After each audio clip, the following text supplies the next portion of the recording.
Chair, fellow speakers and guests, you have probably gathered from the title of the speech that it's about a bird.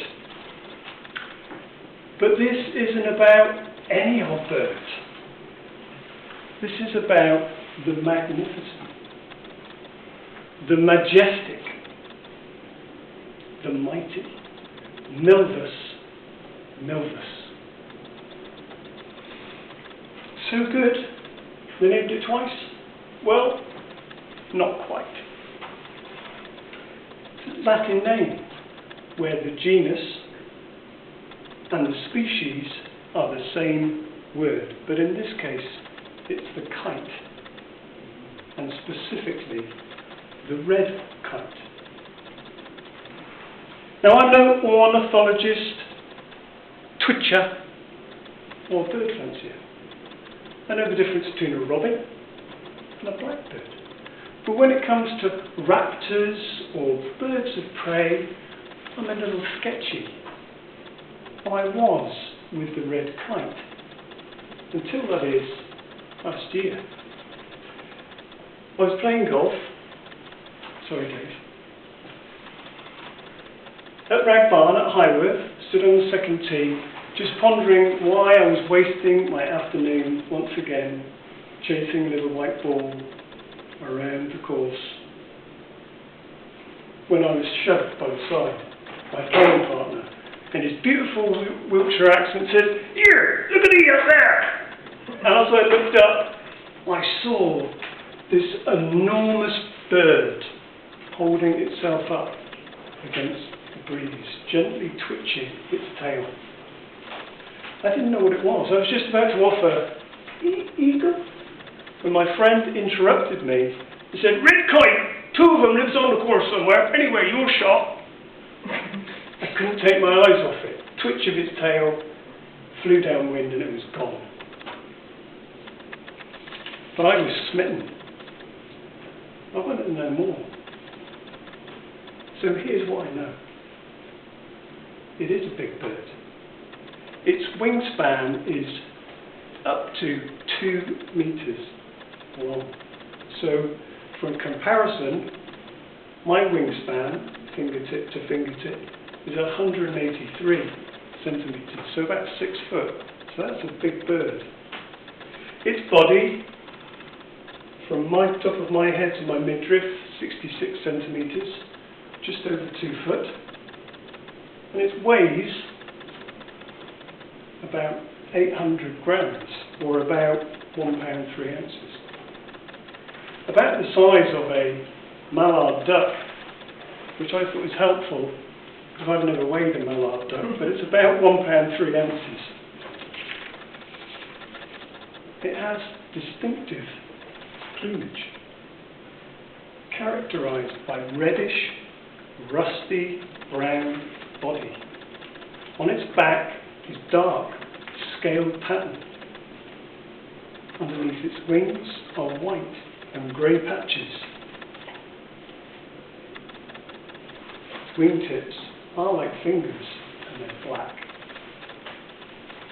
Of course, de rigueur for birds of prey, a hooked beak, and talons both clad in yellow. It has a distinctive forked tail that helps you pick it out in the air. Sadly, in common with most birds of prey, it seemed to be at the back of the birdsong queue when they were up for sale.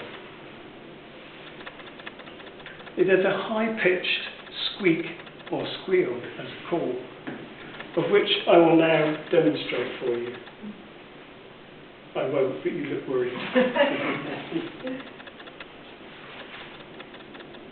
So for such a majestic bird, you would expect a feast, a banquet. Not so. No haute cuisine for Mr. and Mrs. Kite. The small mammal, if they can be bothered, but rotting dead, putrefying fresh flesh is their menu of choice.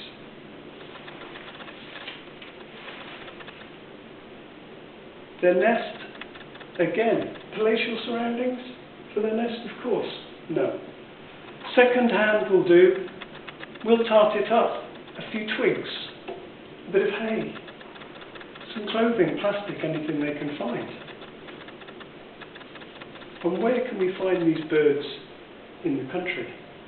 Well, they can be found in a swathe from just under the Scottish border, down the length of the country into the East Anglia, and slightly down into the southwest and into the southern counties.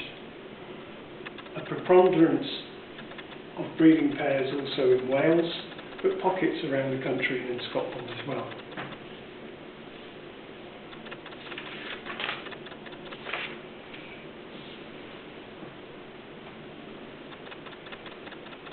So the red kite has had a really tough existence. During medieval times they were protected and known as the street cleaners of London for their ability to scavenge.